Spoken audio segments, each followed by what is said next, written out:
welcome to this third round review of the Women's Rugby League World Cup. I'm your host, Super Saiyan Blue Lucario, so grab a cup of tea and join me as we dive into the final round of group action in this tournament. First, Group A, and the battle for pride between Brazil and Canada. It was a nervy start, both sides testing each other out and looking to reduce the number of errors that had plagued both of them in their previous matches. A high ball wasn't dealt with at the back, which gave Ravens an early shot at the Amazonas line, but the offload from Aberg was knocked down and Brazil managed to survive. The Ravens' good line speed was causing Brazil trouble as they tried to get out of their own half. But some good footwork at the line was aiding the Brazilians' cause. Brazil then took an early lead as the impressive Francine Amaral crashed over from close range, powering through the defense. Canada really needed to lift. One area both sides were lacking was attacking smarts at times. They were creating opportunities with overlaps. They were creating themselves into 4-on-2, 3-on-1 situations. But every single time, they were taking the wrong option. The attacking chances were falling flat. Those situations, especially when you're 10, 15 meters out, you should be scoring every time if you can create that situation.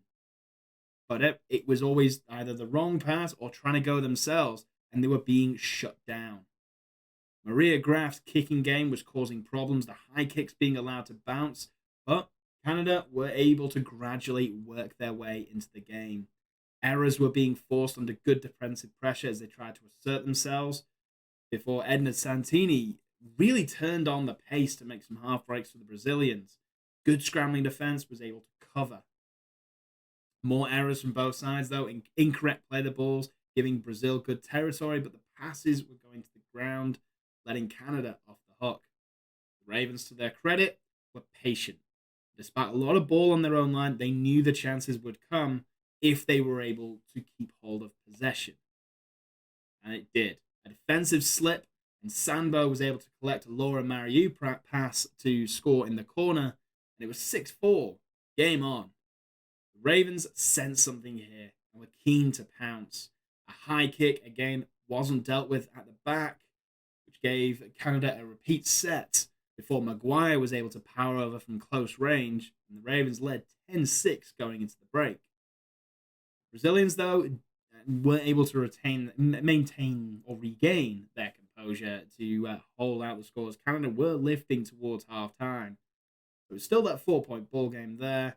And it was definitely looking like a vital early score was needed for Brazil to really turn back the tide. If Canada scored again, you had the feeling that they would really push on. The biggest factor counting against both sides, though, from that first half was unforced errors. It was 10-9 the error count, which is just too much, and against better teams would have been punished by now. Canadians did start strongly in the second half, Aberg going very close to the line, before a pass from Mariu over the top was caught by Edna Santini, who intercepted and sprinted clear, showing incredible pace to go the length of the field, and all of a sudden, scores were level again. Both sides were trading chances, again creating space out wide, the wrong option on the final pass being the undoing. But some excellent one-on-one tackles to deny the opportunities were also on show. The Ravens were able to regain the lead after a dart from Paculis from dummy half just about reached the line.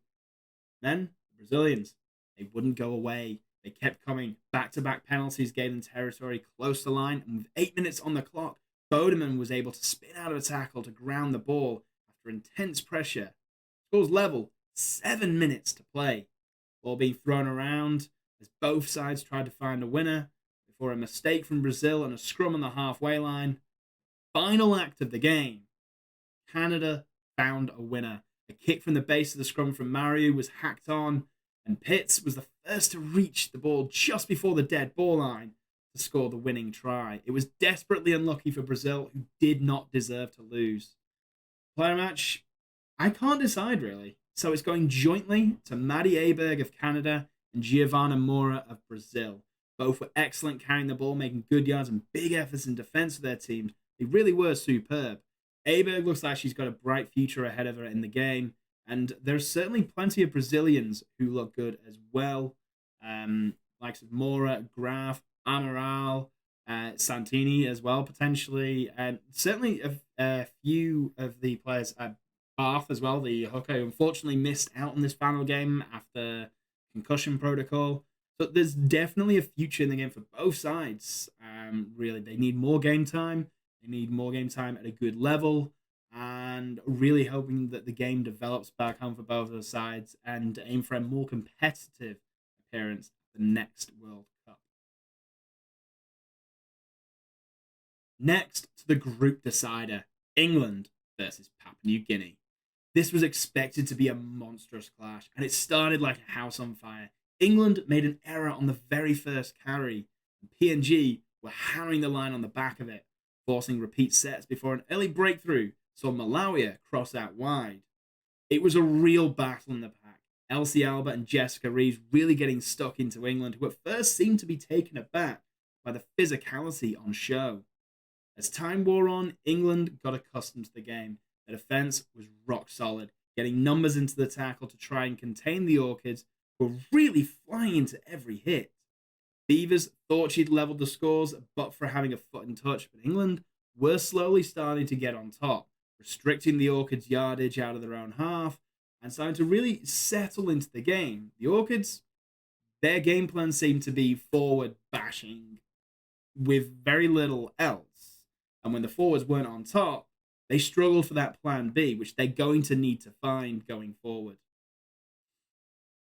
The ball movement from England was really causing the big PNG pack problems, and the defensive line speed was getting on top from England as well. The fitness and the extra physicality really coming through for them. England finally found a crack in the defence, though. A crossfield kick from Wingfield Hill found Leah Burke in space, and the scores were almost level. No, scores were level. This was where England rotated the pack and really started to get on top. Substitute Whitfield tearing holes in the defence with barnstorming runs, and England began to build speed and momentum. Amy Hardcastle crossed shortly after the England's second try after good link-up play by the halfbacks. Before England added a third before the break, Tara Stanley was able to find her way over the line, doing just enough to get through the defence. 14-4 at half-time. The second half, however, the game really did change. A blistering start from England as crossfield kicks out wide to Leah Burke, twice finding her in space against what seemed to be a narrow PNG defence, were starting to struggle with the England forward pack. Whitfield then powered over as well to take the game firmly out of reach before a sin bin off the back of multiple high shots compounded a really tough day at the office for PNG. England scored again through Beavers and Hardcastle to round out an impressive win. They'll really look forward to the semi-finals with a lot of momentum. It was the test that they needed. It was a big test. Certainly physicality. Look at Jodie Cunningham sporting a black eye. And it was the likes of a test that they hadn't had so far at the World Cup. This is the perfect game to have had before the knockout stages with what is still to come for England.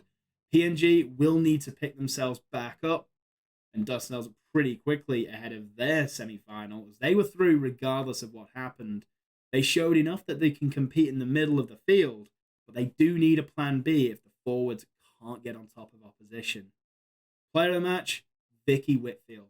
I'm a prop myself, so I really do appreciate the impact that Whitfield had off the bench.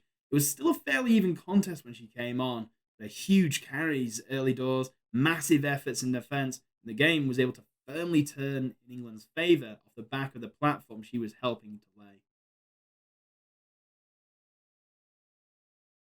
Now to Group B, France against the Cook Islands. Before the tournament, I felt this one might be too tight to call, and it was exactly the kind of game we got. The Cooks had a very powerful pack and a simple game plan. Power through with the forwards and crash over line, while the French would try to exploit the edges to get around them, trying to utilize their speed and their creative play on the fringes from the halves, trying to get through. So it's going to be an interesting contest, this one. Desperate tackles from the French, who were clearly taking greater pride on the line, was the only thing, though, keeping the scores locked 0-0. They were struggling for field position before Nagata Puna eventually broke through after 18 minutes to give the Cooks the lead. They certainly were on top And the power of the pack was really something that the French were struggling with. The power game is something the French do seem to have a problem with in the women's game. They rely more on their speed, but if they can't contain through the middle, they're always going to struggle. The French right side was on fire in defense, some crucial one-on-one tackles, and some brilliant efforts driving the Cooks in touch, delaying further scores. And then they were trying to create. Beville was finding some joy in the edges, nearly sending her winger Sompush away as they grew more and more into the game as it led on. The French finally scored their first points in the World Cup, with Bianchini latching onto a great pass from halfback Varela, and it was 6-4. The Cooks kept playing the power game, and Terry Matur was able to crash over to extend the Cooks' lead again. The French were committing numbers to the tackles, but the scramble off the back of it wasn't quick enough to compensate, and they needed to sharpen up. It's all right getting four or five people into a tackle, but if you're not able to spread the line and look at the next play coming forward, you're going to be short elsewhere, and it's going to be very difficult to stop a powerful team like the Cooks. The Cooks then came out firing in the second half, and off the back of some real strong carries to get in good field position, were able to work the edges and send Mackenzie Wiki in for her second try of the tournament. And it was a 16-4 lead. It was a quick response, though. A big carry from Borax, who was able to find Syria in support, who raced away, and all of a sudden, it was a 6-point ball game again. Fantastic defense from France again held the Cooks at bay for the next 10 minutes, who kept knocking on the door for some excellent offloading, keeping the ball alive. Cooks added their fourth try of the game, pull just that little bit out of reach. The time was racing away. France were able to hit back yet again. An excellent offload from Beville, who was having an absolute brilliant game for the French. Got the ball away to her winger, and she drew the defense in tight to send Sompush in at the corner. Once more, desperate tackling from the French before a rather fortunate score for the Cooks. The ball did not leave the ground from dummy half close to the line and was being slid over the line. At close of the game, that would normally be a knock-on. Unfortunately, not quite enough evidence on the video ref call to overturn the on-field decision of try, and this pretty much put the Cooks just about out of play. France, to their credit, would not go away. They got another score from Syria late on, and the French would be left to rue the goal kicking. 1 from 4. It left them 8 points behind, and there wasn't enough time to score again, leaving the Cook Islands with the win.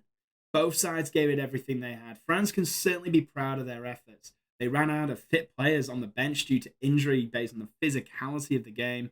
With ball in hand, looked quite handy and certainly can build towards the next World Cup. The Cooks, though, were certainly good enough for the win. With a bit more game time, could be a good side. They can match anyone physically. They just need a bit more game smarts to capitalize on good ball position instead of relying entirely on bashing over the line with the forwards. Player of the match, Elisa Syria. She did not deserve to lose this game. Was electric with her running in and kicking in, keeping the French in this game the entire way through. Lastly, the biggest game of the round, Australia versus New Zealand. The two titans of the women's game going head to head. This started nervy. A mistake at the first kickoff and then a mistake in return from the dropout showed just how the sides were feeling as they tried to set a platform and settle into the game. The Gills did have the first opportunity of the game, building some early pressure before Aiken was held up over the line. New Zealand struggled to escape their half in the early doors, the Gills forcing repeat sets, but the Ferns held firm. The first true test either side had really faced in this tournament so far.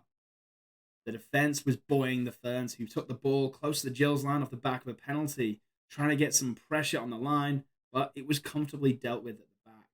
The game got very physical, big carries and hits flying in as neither side had any regard for their bodies. An opportunity built for the Ferns on their left edge, but unfortunately the final pass let them down.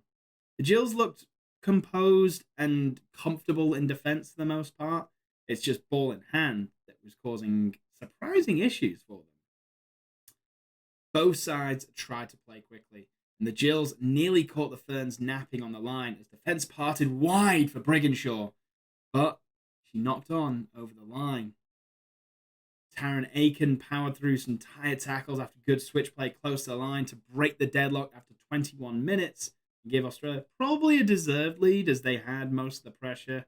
But the Ferns kept pushing, forcing errors from the kickoff and ball in hand with desperate defence denying the Gills a second before a nasty kick from Racine McGregor found Appy Nichols first to react from a horrible bounce.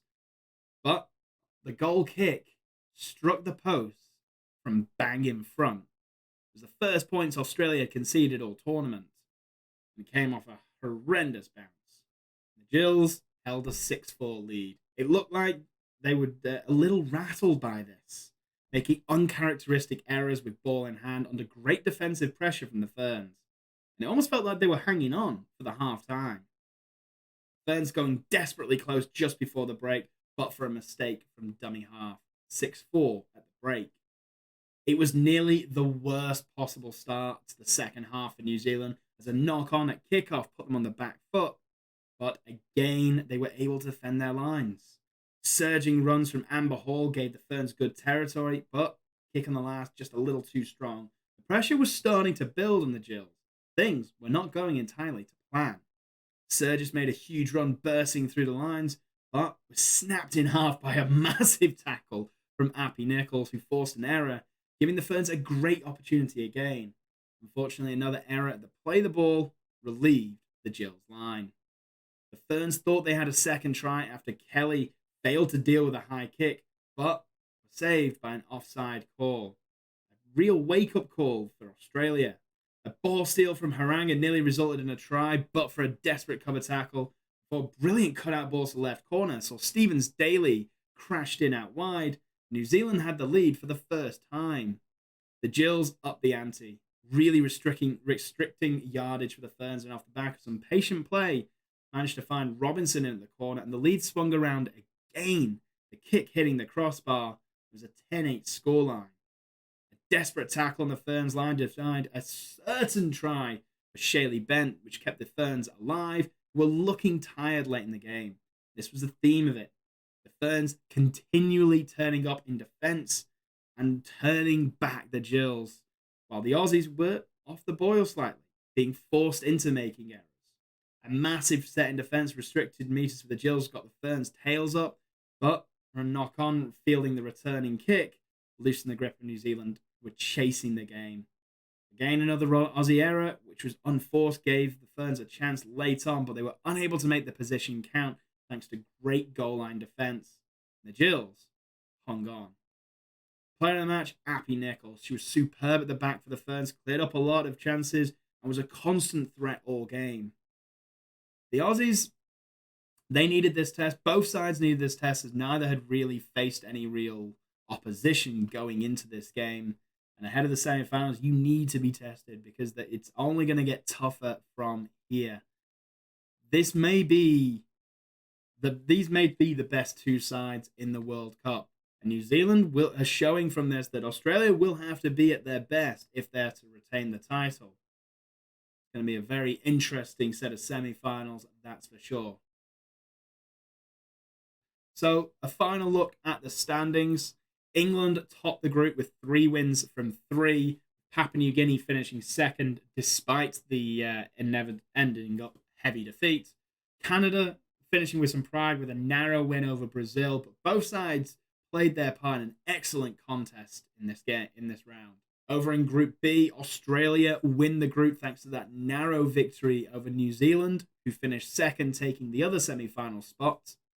The Cook Islands finishing third thanks to their win over France, who will certainly take a lot of heart from their performance in the final game after a very, very difficult group. So the semi-finals themselves. Well, the first one sees Australia take on Papua New Guinea. And I feel like it'll be a similar story to the England-PNG game this. I think PNG will throw everything physically at the Gills. They actually have a bigger pack than Australia do. The difference is the skill set. Australia are very, very good on the edges and showed against the Ferns that they are very controlled in defence, very composed and very well organised, which the Orchids will find tough to break down. They just need to cut out the errors from the game against New Zealand because errors might actually be capitalized on by the Orchids, who do have some skillful players, might be able to possibly cause an upset, but the likelihood is the Gills should be too good here. The other semi final, England against New Zealand, I feel is too close to call. I think this might actually go to extra time because England are very good with ball hand. They've played well. They're playing confident. They are good in. They've been good in defense. They have the PNG game was the first time they'd really been tested, and they were up to it. They have a very strong forward pack, which should be able to match this powerful Ferns forward line, and are certainly good on the edges to cause problems for them out there. The Ferns' desperate defense against Australia showed they won't be easy to break down either, and they are definitely good enough in attack to challenge England even more than the Orchids. England will have to up their game again this week. The Ferns will have to maintain themselves from the Australian performance. If they can lift to that same level, we're in for a real good contest. The semi-finals are going to be excellent matches on Monday in York. I can't wait to see them, and I cannot wait to see who will make it to the final. So, what about you guys? Which game do you enjoy the most from round three? Let me know in the comments below. Who do you think are going to win the semi-finals based on the current performances so far? Leave that in the comments below. Make sure to smash that like button and subscribe for more content every week. And until next time, it's time for me to have a cup of tea.